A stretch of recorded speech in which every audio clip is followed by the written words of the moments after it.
एक गांव में श्यामलाल नाम का एक किसान अपनी पत्नी और 3 लड़कों के साथ रहता था। श्यामलाल खेतों में मेहनत करके अपने परिवार का पेट पालता था, लेकिन उसके 3 लड़के आलसी थे, जो गांव में वैसे ही इधर-उधर घूमते रहते थे। एक दिन श्यामलाल ने अपनी पत्नी से कहा, अरे चंदा, मुझे तो इस बात की चिंता लगी रहती है कि अभी तो मैं खेतों में काम कर रहा हूँ, लेकिन मेरे बाद इन लड़कों का क्या होगा। इन्होंने तो कभी मेहनत भी नहीं करी है, ये तो कभी खेतों में भी नहीं गए हैं।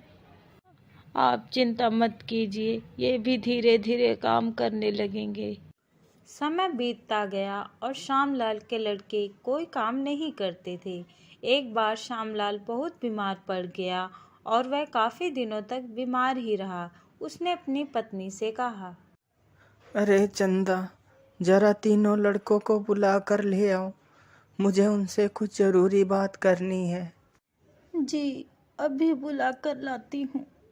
फिर चंदा तीनों लड़कों को बुलाती है। अरे सुनो बेटा, तुम्हारे पिताजी तुम्हें बुला रहे हैं। जी माँ जी, चलिए। फिर वह तीनों लड़के पिता के पास आ जाते हैं। जी पिताजी, आपने हमें बुलाया, बोलिए क्या बात है।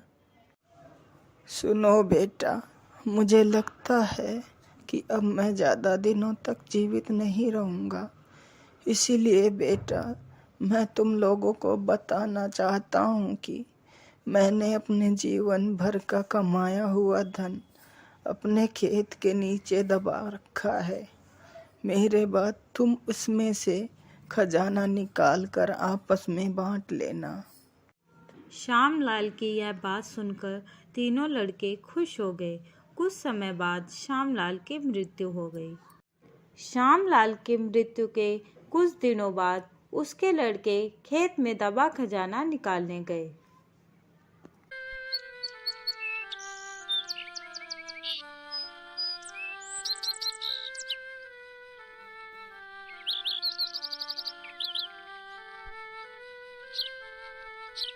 उन्होंने सुबह से लेकर शाम तक सारा खेत खोद डाला, लेकिन उनको कोई भी खजाना नजर नहीं आया।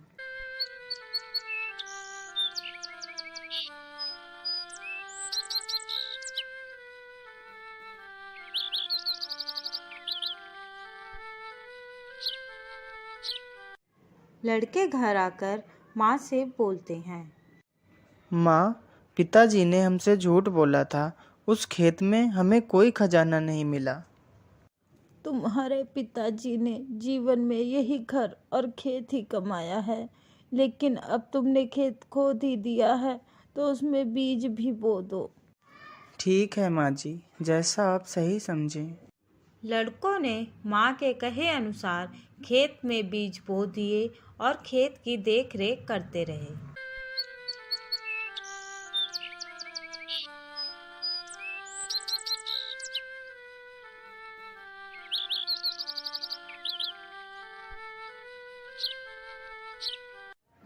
कुछ समय बाद उनके खेत में बहुत अच्छी फसल तैयार हुई।